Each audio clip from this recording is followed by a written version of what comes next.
Renungan Harian Ilustrasi Inspirasi dan Ayat-ayat Alkitab dirancang untuk menyembah. Baiklah semuanya memuji nama Tuhan, sebab Dia memberi perintah, maka semuanya tercipta. Mazmur 148:5. Sejak dari semula manusia dicipta dan dirancang Tuhan untuk menyembah Dia. Karena itu secara naluriah manusia memiliki kecenderungan untuk menyembah sesuatu. Sayang, tidak semua manusia menyembah Tuhan, malah menyembah objek yang salah, menyembah dewa-dewa, patung, binatang, pohon, gunung, batu, kuburan, matahari, dan sebagainya. Padahal tak ada yang lain yang layak disembah selain daripada Tuhan Sang Pencipta langit dan bumi. Adapun arti dari penyembahan proskuneo adalah sikap tubuh yang menyembah yang menunjukkan suatu penghormatan, pengaguman, dan kasih kepada Tuhan. Penyembahan itu tidak berbicara tentang bakat atau talenta seseorang dalam hal bernyanyi. Mungkin ada orang Kristen yang berkata, "Suaraku tidak bagus, karena itu aku tidak bisa menyembah Tuhan, karena aku seorang penyanyi yang sudah menghasilkan album rohani maka aku harus banyak menyembah Tuhan, karena dipercaya melayani sebagai worship leader dan singer di gereja, maka aku harus meluangkan banyak waktu untuk menyembah Tuhan." Jika kita memandang penyembahan itu hanyalah sebuah bakat atau talenta semata maka penyembahan kita tidak akan bertahan lama. Perlu digarisbawahi di sini bahwa penyembahan itu adalah sepenuhnya tentang Tuhan. Jika kita menyadari akan hal ini maka kita akan menjadikan penyembahan itu sebagai gaya hidup, di mana kita akan menyembah Tuhan di segala keadaan, baik itu susah dan senang, saat baik atau buruk, kondisi sehat maupun sakit, berhasil atau gagal, keberkatan atau krisis, atau saat ditinggalkan oleh orang yang kita kasihi sekalipun. Penyembahan yang benar kepada Tuhan tidak terbatas pada ruang dan waktu, atau saat menghadiri ibadah di gereja atau persekutuan saja, tapi dimanapun kita berada dan kapanpun itu, karena kita tahu bahwa penyembahan adalah sepenuhnya untuk Tuhan, bukan untuk manusia. Dialah yang menjadi alasan utama kita untuk tetap menyembah. Inilah yang sedang Tuhan cari, hati manusia yang dengan kerinduan dan kesadaran penuh datang menyembah Dia, bukan karena tradisi atau liturgi belaka. Dalam naungan orang yang diurapi Tuhan, nafas hidup kami, tertangkap dalam pelubang mereka, Dia yang kami sangka, dalam naungannya kami akan hidup di antara bangsa-bangsa. Ratapan pukul 4.20. Dalam budaya orang Israel ada 3 jabatan yang diurapi, yaitu raja, nabi, dan imam, dan yang melakukan pengurapan adalah nabi yang ditunjuk oleh Allah. Tentu saja bahwa suara nabi ini adalah sebuah rasa penyesalan pada raja dan imam yang telah melakukan tugasnya dalam patokannya sendiri yang tidak sesuai dengan kehendak Tuhan. Naungan adalah istilah yang mengisyaratkan bahwa pemimpin umat, orang yang diurapi itu, diharapkan menjadi perlindungan dari bahaya yang mengancam kehidupan. Bahaya terbesar bukanlah dari orang luar, sebab itu memang akan selalu ada, melainkan ketika tidak menjadikan Tuhan sebagai pelindung kehidupannya. Pemimpin umat juga diharapkan membawa umat itu kepada keadaan yang disebut sebagai hidup di antara bangsa-bangsa. Pengertian dalam istilah ini mengacu pada keadaan yang baik dan senang bagi semua orang secara kedalam dan adanya hubungan yang baik dengan semua pihak, sebab bangsa itu dipimpin untuk memiliki kasih yang akan memberinya tempat yang baik di antara bangsa-bangsa. Dalam kehidupan bangsa Israel, harapan ini kemudian harus menjadi ratapan nabi yang menyaksikan sendiri kekerasan hati para pemimpin yang telah mendengar tapi tidak memahami, dan telah melihat tetapi tidak menyimak suara Allah tentang pertobatan. Semua perenungan tentang orang yang diurapi Tuhan yang tidak melakukan tugasnya dengan baik mengingatkan pada perkara bahwa tanpa hubungan yang baik dengan semua orang yang dilandasi dengan kasih yang tulus, maka tidak akan ada damai sejahtera yang sesungguhnya dalam kehidupan. Semua orang yang dipimpin Roh Allah adalah anak Allah. Roma pukul 8.14.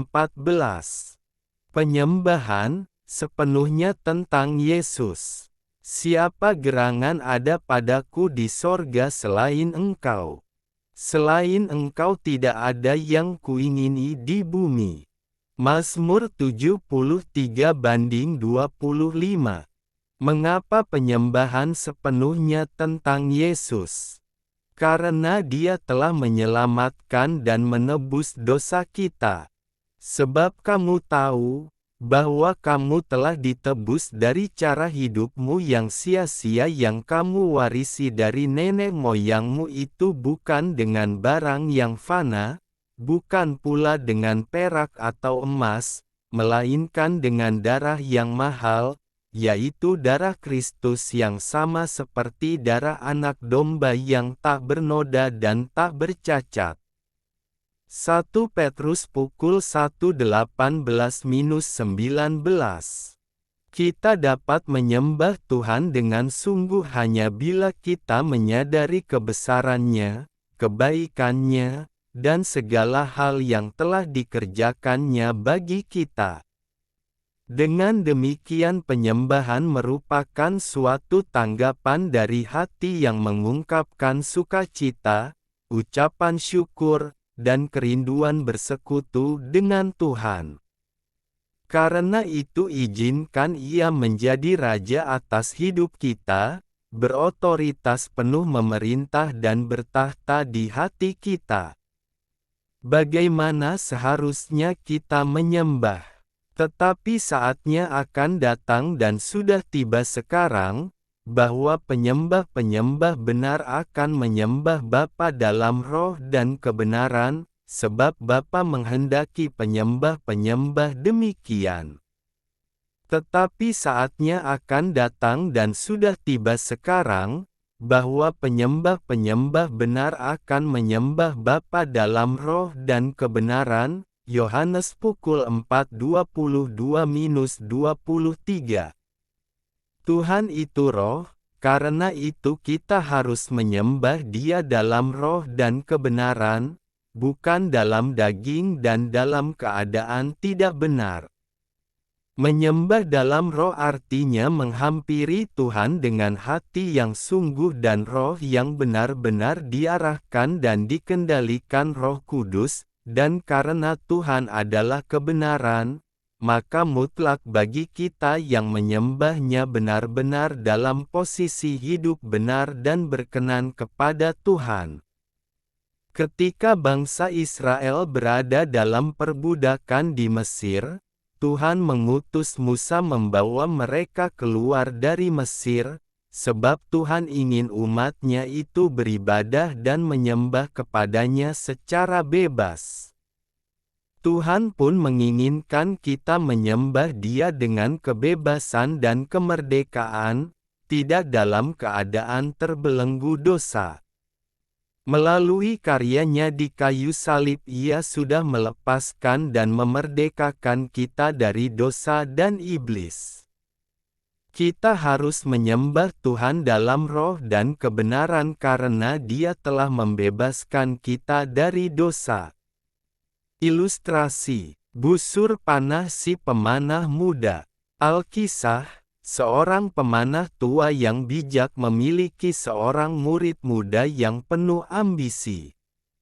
Sang murid sangat tekun berlatih dari pagi hingga malam. Ia ingin menjadi pemanah terbaik di negerinya dan selalu ingin siap menghadapi bahaya apapun yang datang.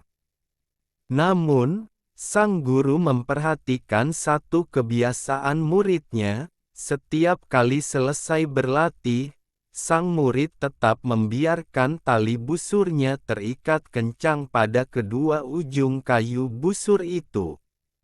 Bahkan saat tidur di malam hari, busur itu diletakkan di sampingnya dalam keadaan melengkung dan tegang penuh. Suatu sore, sang guru mendatangi muridnya yang sedang membersihkan peralatan.